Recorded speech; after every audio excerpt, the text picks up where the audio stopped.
Hey everybody, it's Peter from the Kia Hyundai channel. Welcome to our live video series. Today we're going to take another look at the Kia EV6. And I'm going to be blunt. We've done this car a number of times and I'm not 100% sure what else to show you right now in a live video. But this car has been extremely popular. We've sold 116 of them here at Brantford Kia.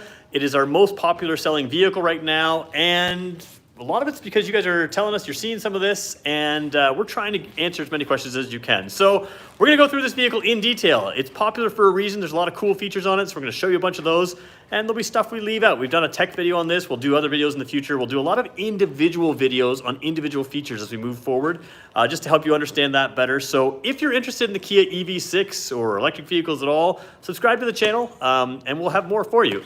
But in the meantime, this is a live video, and if you just came for the content and you're not live with us, you can skip ahead to that 3-minute mark if you want. If you don't skip the 3-minute mark, I'm going to show you how to join us live, and I'm going to talk about some news and some notes. So let's jump into here. All right, how to join us live. Go to our YouTube page, and we're only doing a live video up until tomorrow. That'll be the last day that I do them for a little while, and I think there's plans for me to be here in May and do stuff, but I am taking the month of April away from here.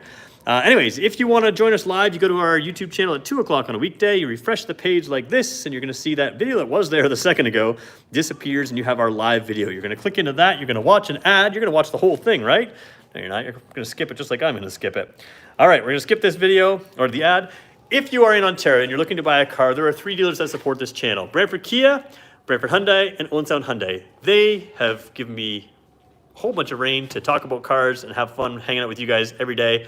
So they're pretty awesome. And if you want to buy a car, they're pretty awesome to buy a car from as well. And a lot of EV6 people. Like I said, 116 EV6 buyers have decided to make Brantford Kia their dealership. So if you're looking to buy a car, connect with us and we will set you up. And there'll be a link in the description of this video after it's done. You can connect with me. I'll connect you to our sales team and we'll go from there.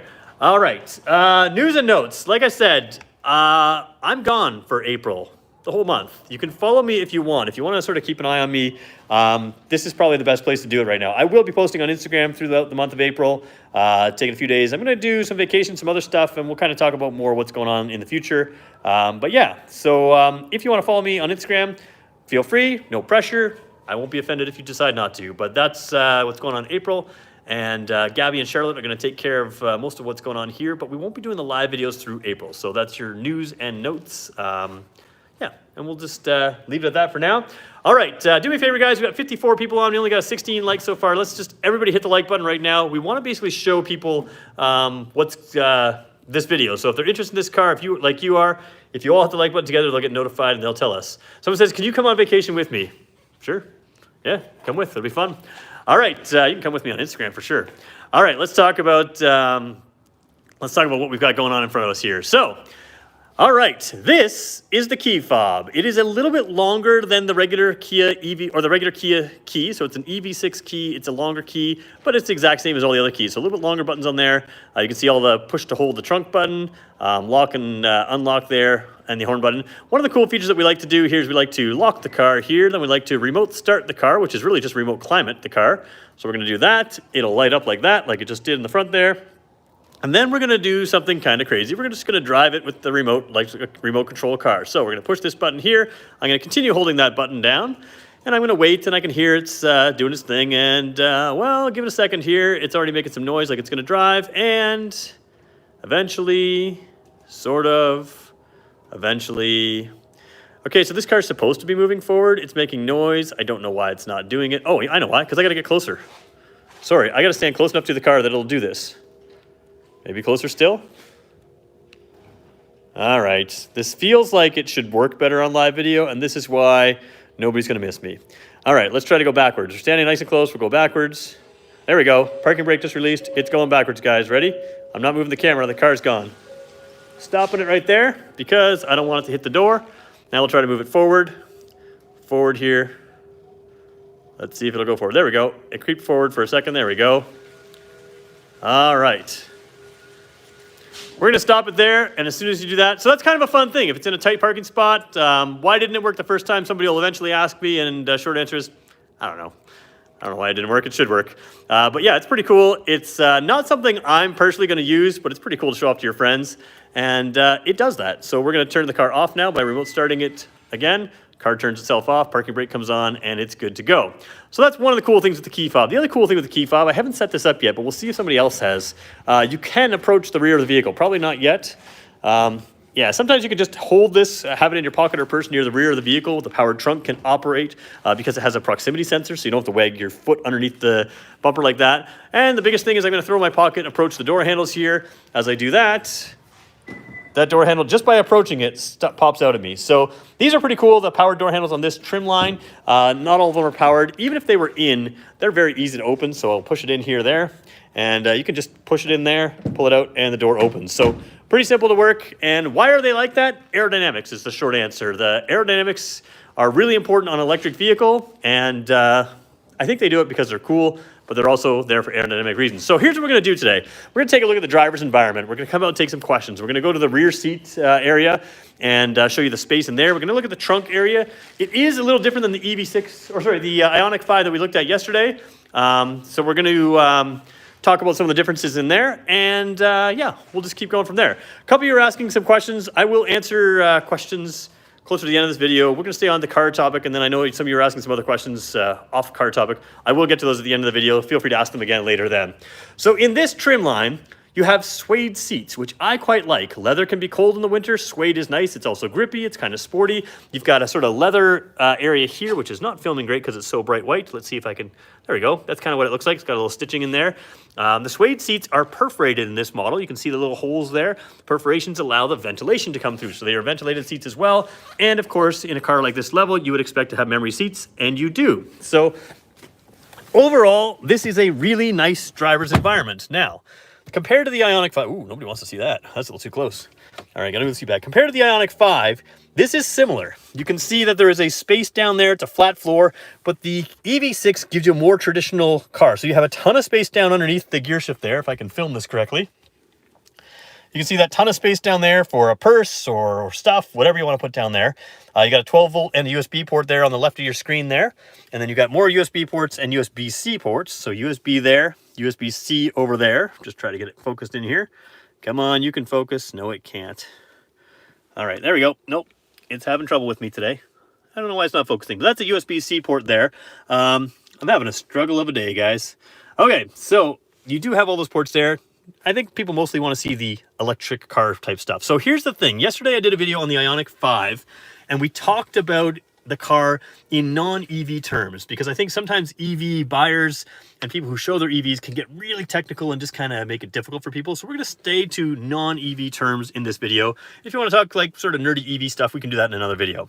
All right, flip around here, and we're going to hit the start button here. So the start button is right there. You can see the ambient lighting just about everywhere in this car. Right now it's set to blue. You want to change the color to just about anything else, we can do that. It does seem to flicker on camera. It doesn't flicker in person. It's actually a very precise kind of ambient lighting throughout this car, and it looks pretty cool. You can see it on the floor here as well. Again, it flickers on camera, but not in person, so it looks pretty cool. And then yesterday we saw that there was white screens here as a default. This one has black screens as a default, although you can lighten them up as well. I believe you can go white screen here as well. So 69% battery is going to be about 314 kilometers of range. So here's what we're finding with these cars. It looks like in the nice weather, I'm going to open the sunroof here just to get a little extra natural light and have a better white balance. So again, big panoramic type roof or big oversized sunroof. We're going to open it up. Anyways, it looks like range with these cars in the warmer weather is going to far exceed the 441 rated range of this car with the all-wheel drive. 499 would be the rear-wheel drive long-range battery. We are seeing that our test model where people are driving fairly aggressively is reading less range. So it seems like just like a gas car, when you come to a dealership, ignore that range or mileage number a little bit short term, because that seems to be skewed based on how we're driving, and that makes some sense. Most people are taking this car out for the first time and they want to find out what it feels like to accelerate in a car with this kind of power, and you know, the range number will reflect that. But this one hasn't been driven a whole lot. In fact, I don't think it's been driven hardly at all. And that range number of 314 at 69% is pretty good. If you want to get a sense of what this car will do when it's fully charged, let's just take a look at it and click into here, click into there. And you can see when we have it fully charged at 100%, it's predicting about 470 kilometers. So again, above that 441, and that's pretty typical. What we're seeing is with vehicles like Tesla, we're finding it's difficult to hit their range numbers at all times. It's a good marketing number, but you have to drive pretty carefully to get there. Where with Kia vehicles, it seems to be that it's going to consistently give you just a little bit above that range number, which is nice to have, right? You've got that option. And again, I'm not knocking Tesla. That's just facts. I think pretty common knowledge in the auto industry. So overall, you've got a similar dash to what we saw yesterday in the Ioniq 5. It's basically it's shared software between these two cars. The one thing that is very difficult for me is every Kia and Hyundai vehicle has controls over here and controls over here. Only the EV6 has them swapped. And as someone who does this without even thinking or looking, I'm gonna mess up today. I usually do audio controls on this side, but the audio controls are on this side of the phone. And then I usually do other controls, vehicle controls here, and it swapped. And I asked why. I've asked head office why, and they're looking into it. The guy that they would know who has the answer is on vacation. I guess he's in Korea. But it's the only car we've done like this. The new Sportage came out. We haven't swapped it, so I don't know why we're doing that. So, all right, someone says it looks better than the Ioniq 5. Yeah, styling is one reason to get this car. There are differences. And the other reason to get this car compared to the Ioniq 5 is more range. We've always talked about range as an important number to people. I'm not convinced that they're that far apart, but rated range is more here, and that comes with that. Let's talk about the no rear window wiper. Those of you that are concerned about no rear wiper on the Ioniq 5 compared to the EV6, the Ioniq 5 window is dirtier than this one, and I'm going to show you why. There's a really specific reason why. So I'm going to show you why a little bit later in the video. All right, let's take a look at the dash here. Again, as we switch through here, you can cycle through all kinds of information here. Again, ignore some of these efficiency type numbers because it won't necessarily be skewed. Your navigation information can be in there. There's your all-wheel drive information. I really love this. It gives you a bar graph to show you which wheel's getting which power, and the all-wheel drive system works really well. I have driven this car in the snow. We've done that video, so you can sort of see how that kind of works. Tire pressure monitors would be there as well. And then we cycle through driver attention alert. Now I'm having trouble showing you color. This is actually a blue. Yeah, you can see it just beside my finger there. Well, there you go. That's what color the screen actually looks like in real life, but it's not white balancing very well with this black dash when I zoom in like that. So very nice color display here and a very nice color display here. And they're 12.3-inch screens. So no matter what you get in a car, for reference, a Tesla Model 3 has a 15-inch screen. So this one's a little shorter than that, probably similar width, but then you have an entire other screen over here. So whereas the Tesla has to make use of driving information on this side of the screen, you really do get more screen space here. There's no way to argue that. And then you have a pretty amazing heads-up display, which I'm having trouble showing here. It's just showing you the speed there, but it's an augmented reality heads-up display. It's a video that I would have liked to do before April, but I wasn't able to get that done. Augmented reality, I had some serious doubts about. Augmented reality basically uses a display screen that interacts with the real world, and you can very much line things up. So when you're crossing a lane marker, for instance, not only will it beep at you, but it'll have a warning, and the arrows will warn you right on the line. You can put a blue line on the vehicle in front of you when you're using the Smart Cruise Control Highway Drive Assist 2, and that blue line lines up with the bumper of the car in front of you. So it's very, very good. I had serious doubts about it, but it's excellent, and we'll do a video on that in the future sometime. One disappointment you guys have pointed out, and you're right about this, doesn't have a garage door opener here. So what I'm doing is I'm looking into that for you. I have a feeling that we'll be able to get an accessory garage or accessory mirror with the garage door opener, the HomeLink system in here. Again, most of the time, if you order this car today, you're waiting a year. So for most of you, we have the ability to figure this out before it gets here. 2023 will be the model year that you get. I'm certainly pushing for garage door opener on the car. It's a $62,000 car. At the highest trim at least, but probably all trims, it should have that.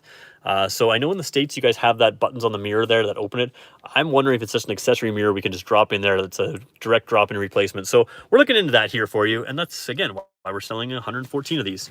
All right, coming down here is another controversial thing that I've actually come to quite like. You can see here, you have your radio buttons here. So we can let's put on the radio for a second here. And, well, let's just do it here. I'll go through the radio there. So what I want to do is take away this. There is your full radio display, and you have your radio information down here. Now, the weird thing with this system is, see this volume knob here? Keep an eye on that as I switch it to climate. Now it becomes your climate knobs. So we're going to turn the climate system on, and you can see we have a dual zone climate control system here. It's all synced together, but if my passenger wanted to be a little warmer or cooler, they can do that. Similar to any other, dual zone climate control car. But the difference is when you switch these controls, I thought this would frustrate me. Now here's the thing, most of these buttons you don't have to use. Most of the people, they just use the screen anyways, so you could leave it on climate if you want, but a lot of people just leave it here.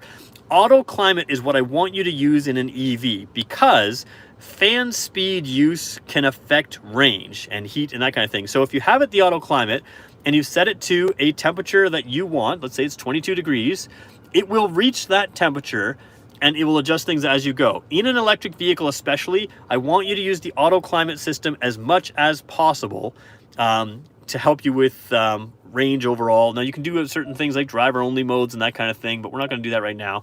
Like I said, use the auto climate control. It makes sense in an EV. I own an EV. We've talked about this in the past, but that makes sense. And then because you can still see your auto climate control, you can front defrost, rear defrost, or recirculate.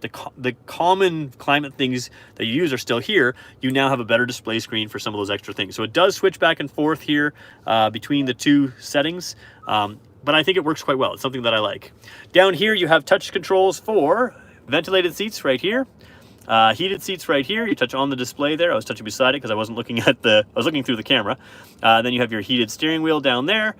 So again, whatever you want, heated or ventilated seats, very easy to operate there. And again, if I don't look through the camera, I can hit it directly every time. And they're just touch areas. You're going to want to keep a microfiber cloth in the armrest here. Just nice and simple to wipe some of the piano black stuff down, keep it looking clean, but that worked really well. Coming down here, if you get an electric vehicle or a PHEV from Kia, you're going to have basically the same gear shift here. It's a very simple to use dial. You move it that way for drive, you move it this way for reverse, you press the P down for park. It's very, very simple. But we're going to throw in reverse for a second here because I want to show you your backup camera. Now, you guys got to keep in mind, just the lights turned off on the outside here, but you can still sort of see. This is a very large display screen. It's 12.3 inches. Like, there's my hand up against it. Like, it's a huge display screen. This is a very, very good backup camera. You can see when we turn the wheel, what it does here is it tells you, hey, the front end is going to swing there, the rear end is going to swing there, and you can sort of see the same thing here. When you're back into a spot, the blue line, you line that up with a spot, you straighten it out, and you'll back right into the spot. What's cool about this, though, is you can go forward as well, and it keeps the same thing. So now you got a front view camera, and same thing. It's going to tell you where the inside is going to swing, or swinging the other way, where the inside is going to swing there. And it just kind of works really cool. But the fun part is when you have it in forward and reverse, you can tap this around and there is the car. Now it's this wrong color, which kind of bothers me, but there's a car beside us there. There's a Kia Sportage beside us there. There's my computer over there. And if you look out the window, you're gonna see, oh yeah, there's the new Sportage. There's my computer over there. Again, the lights are off because it's got a motion sensor, but it's got some cool tech in here that's just kind of fun to play with. I don't know that this is super practical for actually driving around and using it, but it certainly impresses your friends, which is part of the fun of having an EV. And then again, if you just want to go regular views, there's drive, here's reverse again, and you keep it like that. So kind of a fun little thing to play with, and it is what it is. Let's put it back in park. Coming down here, nice phone charging spot. This is where you would logically put a phone. So again, keys in your pocket. You're gonna set your phone here, start the car, put it in drive, and off you go. So everything's right there. Cup holder is nicely available there as well. And a very open feeling, but not quite as open as the Ioniq 5. Certainly much more of a cockpit kind of feel. The gauges themselves on the Ioniq 5 are basically flat, where these ones kind of curl towards you. So you've got a little bit of a driver-centric environment here that's very nice. And then there's all sorts of driving type things. So we'll talk about that, regenerative braking, that kind of thing. I want to show you the rear seats, the trunk space. We're going to go through the car as well. Again, we've done the tech video. So if you want to know more about the tech video, jump into that video. It's the thumbnail on that one is with all the doors open on this car. Let me go take your questions right now. And just because I realized that we're 18 and a half minutes into this video, and then we'll come back and we'll show you the rear seats, the trunk space, some of the practical things of owning this car, and we'll keep it simple. So let's talk really quickly charge times. There is an 18-minute charge time being advertised for this car. It can do that. A lot of cars can't. It is a faster charging car than virtually everything else out there. Charging networks may or may not, even if they say they're capable of being that fast, may or may not be running at those speeds. However, you're still going to charge faster in this car than many other cars. So 18 minutes, if it takes you half an hour still to go that 80%, that's kind of crazy. And the benefit is, you talk about charging networks not being everywhere. That's true. But if you have a car like this and you don't want to drive 250 kilometers and hit 10 minutes on a quick charge station, you can do that. Or you can go 400 kilometers, right? So it's not like you're going to sit there and go 180 kilometers and have to charge. You can just hit that fast charge. You know what? There's a fast charger here. We'll stop off for 10 minutes. We'll fast charge, that'll give us a bunch back. You can get, in a proper fast charging situation, in about 4 to 6 minutes, you can get 100 kilometers in this car. So that's a pretty good option to just hit a quick charger for 10 minutes, keep going on, and the charging speeds are crazy. But of course, most of you are charging from home. You're gonna charge on a charger like this, and that's where most of your charge is gonna be done. But you can really road trip with this car as well. All right, let me take some of your questions. We're gonna stay on topic with the car. I'll go off topic closer to the end of the video. And like I said, I didn't really know where to go with this video today. We've done a lot on this car, so I'm hoping this is useful to you. But if you want to know some more in-depth stuff, we've got more.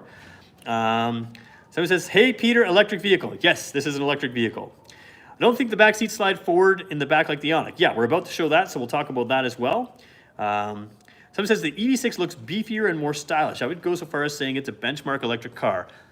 It really is a benchmark electric car. A lot of people really like the Ioniq 5 styling, and I think it looks great in pictures and in real life.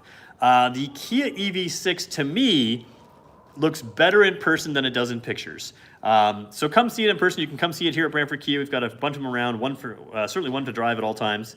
But yeah, the car looks impressive in person. It is larger than some people think. I think some people picture it a little bit smaller. It is certainly a bigger car. We've had it next to our Stinger, and it kind of dwarfs the Stinger in just its overall size. It's very crossover-like, even though it looks a lot more like a car. Does an EV6 also have to follow a 6,000 kilometer service schedule like a gasoline engine? I would say no. What I do with my personal EV is I have it here twice a year. I put the winter tires on. I think that's important. It does take some range, but it gives you great traction. And the more traction you give these cars, the way these electric motors can work, they're so precise. You give them a little bit of traction, it makes a difference. So what I do is I do my tire swaps at the dealer. So when I put my winter tires on, I have them just take a look at the brakes, make sure there's no brake service or anything like that needed. Same thing with when they're coming off. Keep in mind, when you go to an oil change at a dealer, they're not just changing their oil, they're making sure your steering and suspension components are all within spec. A lot of people will under-maintain an EV, and that can lead to issues. So again, dealer's not gonna charge you for things that don't have to be done, and you shouldn't agree to things that you don't think need to be done. But throwing a car in the air a couple times a year, just making sure all your components are correct, steering components, suspension components, everything, making sure there's no software updates, those kinds of things, having a glance at the brakes a couple times a year, that's a good thing. That's just general maintenance type things. So I do encourage you to do that with your car. I don't follow a specific mileage thing. Like I said, when I swap the tires in the spring and swap tires in the fall, that's where we maintain our car and make sure everything's good. So there's that. All right, what we're gonna do is jump in the back seat, jump in the trunk area, or show the trunk area. We're not gonna jump in there, and we'll talk about some differences. Again, yesterday we looked at the Ioniq 5. The Ioniq 5 has an advantage. It is a little bit more spacious, headroom-wise, and again, we mentioned, or a commenter mentioned, the rear seats can slide on that car. This car, they're fixed in place. They do not slide. Now, there is one thing down here. I don't know if you can see it there, right there, that center of your screen or so. It's hard to film that with this camera, but that is what's called, well, it's a plug, but it's a vehicle to load plug. So that is as good as a household plug as they get. It's not like in my Santa Cruz where it might be able to charge a laptop or something like that. You can run like what you could run off a house on that. So it is called a vehicle to load plug.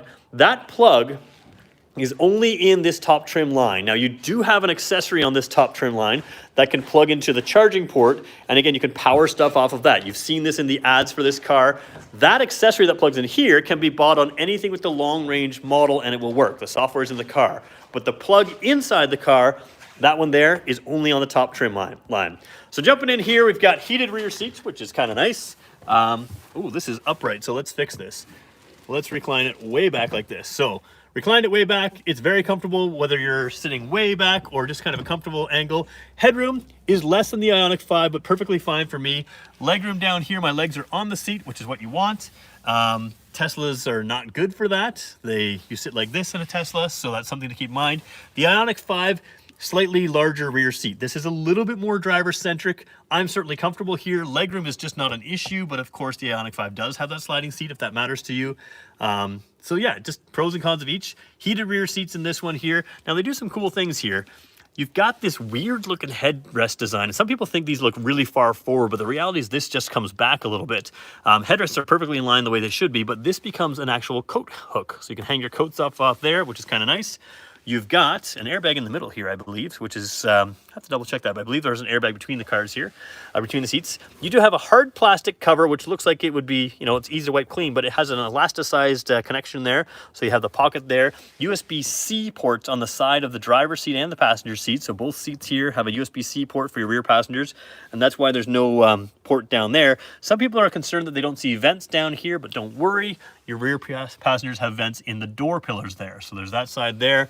We'll come all the way across the driver's side here, and you can see it better here. Perfectly lined up for me, so I can aim it just at me. I kind of like them in the door pillars. It's a little bit higher than down there, sort of below my knees, that you typically have here. I think it makes some sense. But overall, rear seat comfort is very good. Something like a Telluride, again, I'm gonna have a little taller seat here, so my legs are a little bit more flush with the seat here, but still very, very comfortable back here. No real issues there. So let's jump out of here. And I see, again, a couple questions coming in. I'll try to get to them. Let's pop the trunk here. Now, I'm not going to unload the trunk here because we've done that in other videos. Usually we throw our teddy bear in. Sorry about the view there. Usually we throw our teddy bear in here. Teddy bear fits in here. We've done that with our other videos. This is kind of what comes with the car. There's a tire mobility kit. There's some floor mats that are not in the car right now. This is your level 1 charger. I understand in the States you don't have a level 1 charger. In Canada, you will get a level 1 charger. It plugs into here and it goes into a regular wall outlet just like your cell phone will. It's a very slow charger, but it's very useful. And you got to keep in mind that the default setting is 6 amps. You can bring it to 12 amps. That will charge much, much quicker for a level 1 charger. So just keep that in mind that, again, most people are not going to run with a level 1 charger, but you do have one, you have the option. And we did a video, Charlotte did a video for us talking about how you can speed that level 1 charger up. It can save you like 10 to 20 hours of charge time just by speeding up that charger if you need to, if you have the available power. So that's something to keep in mind. Underfloor here is really what I want to show you today instead. You've got this cargo cover, which you can see I can move forward from where it is. So again, when the seats are up here, if I want to put this, you know, up against those seats, I can do that, or I can allow them to recline fully, which is why it's back here where it is. If you were to fold the seats down, you could have a big opening. You want a place to put that, right? Well, you don't want to leave it in your garage. So what you're going to do is you're going to flip this panel up like this. I'm going to hold that with my elbow. And then you have on the left side here, a panel here. You're just going to very gently but firmly pull up on there. And you're going to set the end of the cargo cover, the one that's up top, in here. And I'll put this back for now. Well, let's pretend I didn't put it back. There we go. You're going to set it in there and run it across the lower floor here. And it will tuck underneath in there. So you're going to tuck it in there first, clip it in the other side, and then this cargo cover can be hidden underneath the floor. It's a really smart design. It's super simple to do. I would probably keep it off most of the time, just the way I live, but you can put it in or up or down, wherever you want, and that's kind of handy to do. All right.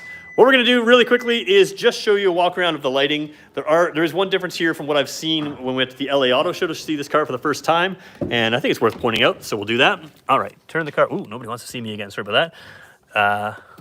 Go there, turn all the lighting on, and we're going to go left side signal. We're going to start at the back, which is the opposite of what we usually do.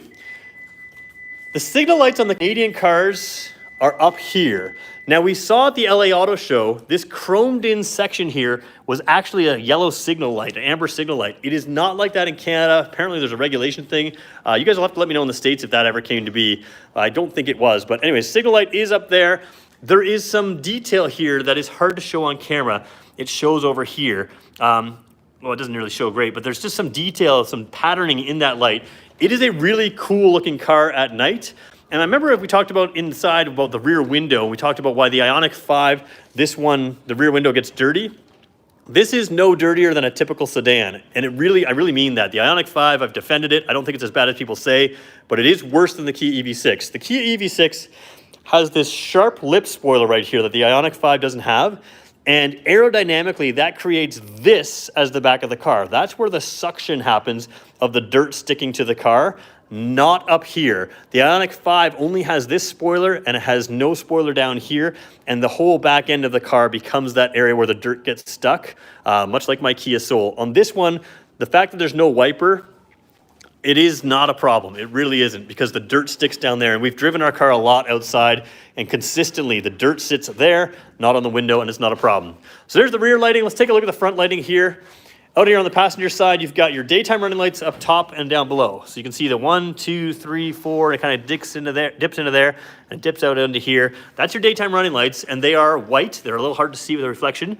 You've got your bright LED lights there. And when you signal, those top section of the daytime running lights, it's a little hard to see the amber there, but they become amber instead. So it's kind of a cool thing here. And then one thing I really like about the hood, both the Ioniq 5 and the EV6, traditionally a car design would have a hood line down here, right? The brake in the metal, but they actually bring it right out to the edges here to have a visually more interesting car. So the whole hood comes up there. So when you look at it from the front, one of the things that makes the hood look wider, especially in the lighter colors, is there's no black line here to separate the hood, which is kind of a cool design little detail that gives it some visual width. And then the other thing you're gonna see that I think is pretty cool, from the rear is one of my favorite angles of this car, because you can really see how the wheels, see if I can film it here. Yeah, the wheels are definitely sort of outside the car.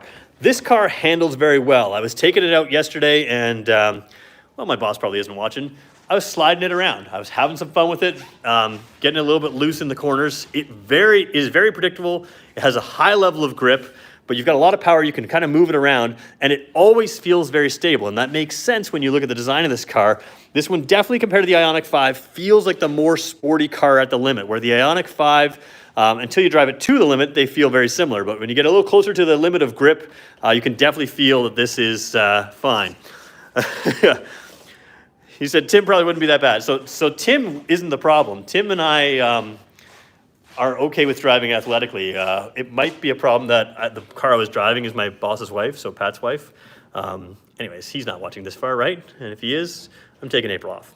All right, so there we go, guys. That is kind of your quick review, half an hour review of this car. Just kind of some of the things. Again, if I didn't cover the things you want to do, we've done a tech video, we've done a previous review video. I've probably done better in-depth videos of this vehicle in the past than right now. Like I said, we wanted to bring it back in here because it is such a popular car. We want to make sure we have some content on it. But if you want to see more, we have it on the channel. If you want to see the car, you can come see it from Brantford Kia and you can buy it from us. That's really the big thing is we can sell them to you. Like I said, 116 of them have now been sold. So, so that's what's going on. And yeah. All right, so what we'll do is we'll take a few questions here. I know there were some questions earlier. Feel free to ask those questions again. I probably won't make it back to the beginning of the comment section. So if there's something I missed, then we're good.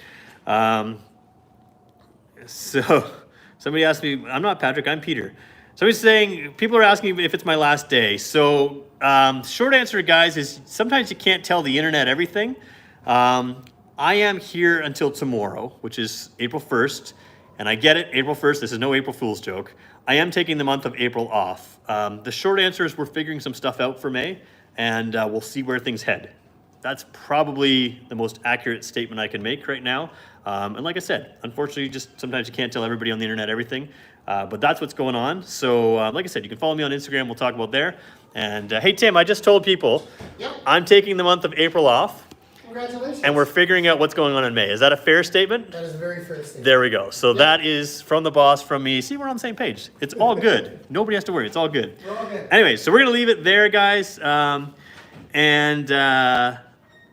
Apple CarPlay and Apple Car Key and wireless CarPlay support. So it has Apple CarPlay, but is wired on the larger screens. Has Android Auto, it's wired. Apple Car Key at this point is only in the States. It's not in Canada, so we won't see that here yet. And I'm not sure if it's on the car in the States, but that came out with Hyundai as well. So, all right, guys, we're gonna leave it there. I have no idea what I'm gonna film tomorrow. I really don't have a plan for tomorrow at all. Probably just a minivan, probably a Carnival. I haven't done the Carnival in a while, and I feel like I should, so we'll probably do that. But feel free to join us live at 2 o'clock.